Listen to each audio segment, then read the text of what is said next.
This is the No BS Coaching Advice Podcast, episode 99. I'm your host, Jeff Altman, the Big Game Hunter, and welcome.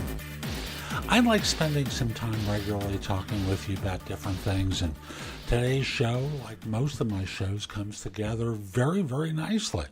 It really started over the weekend when I was actually... an idea popped into my mind. It wasn't anything I was listening to or watching, but it was the idea that so many people settle. So many people opt for being average or ordinary. And I get the idea so much of this is conditioning from school and from work that you're not allowed to stand out.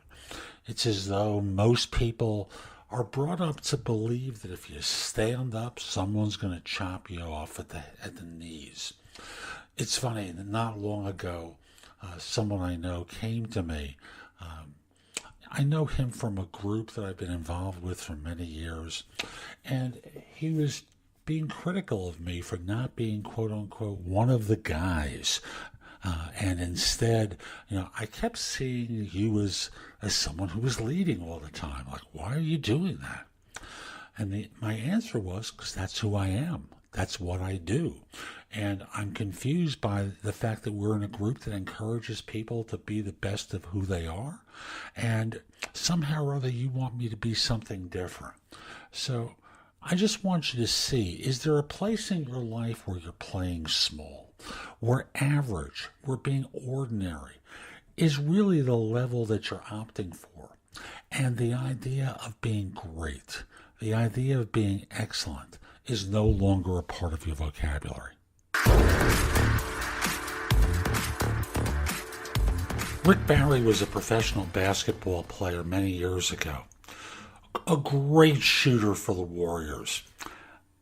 He was one of the early Oakland Warriors, not when they became the Golden State Warriors. He was an Oakland Warrior, and a great ball player, a great shooter.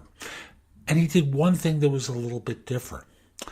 When he would shoot a foul shot, he shot it underhand, just like his father taught him to do. And the funny thing was, he shot foul shots better than anyone in the league, doing it underhand. He described the story when he was younger, shooting that way, and someone in a fan shouted out from the seats. Maybe he was in junior high or high school, and the fan shouted out, "Hey, Rick, you big," whatever it was he shouted out, "why are you shooting that way?" And someone sitting next to that fan said, "Hey, look, he hits his free throws, not like the rest of them." So often it's more important to us that we listen to what other people think of us, and we buy into that, rather than standing our ground and knowing who we are and just being the best that we can be in our way, not in someone else's way, in our way. When you think about that story I just told about Rick Barry, it's very easy to confuse the message about being excellent with being obstinate.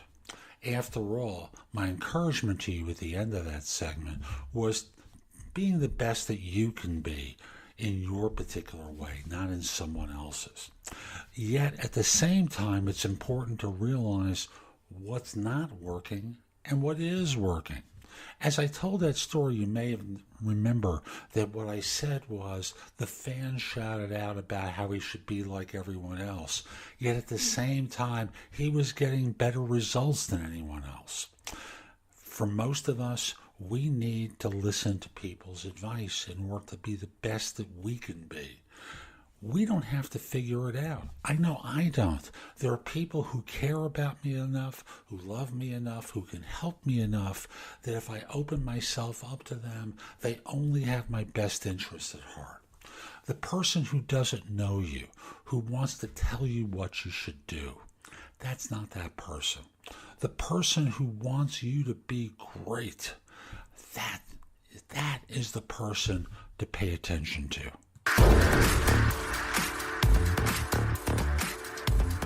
In our culture these days, we think that greatness comes easily. We think that there should be no resistance. Everything should come to us as though it were manna from heaven.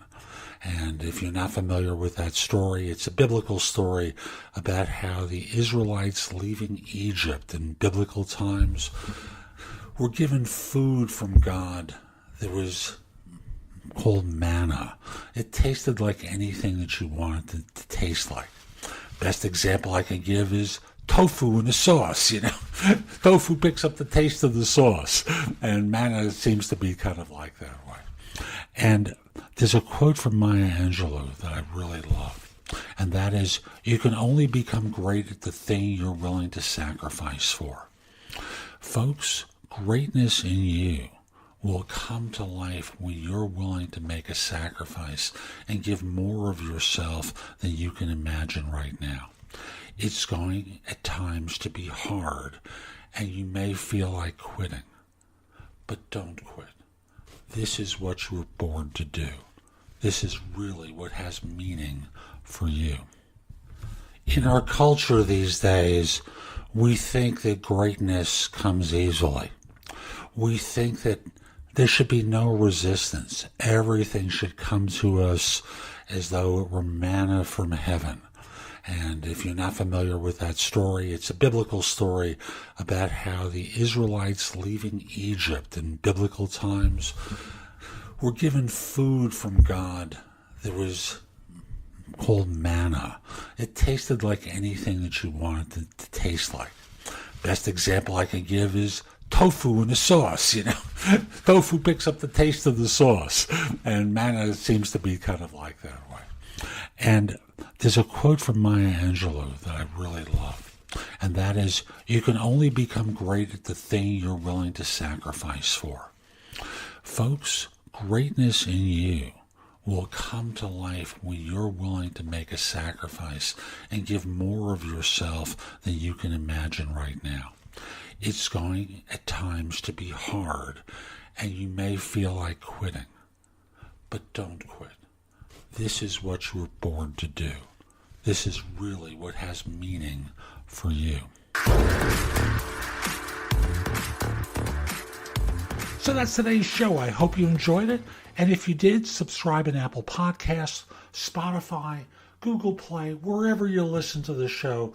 Just subscribe so you get downloads whenever I release a new episode.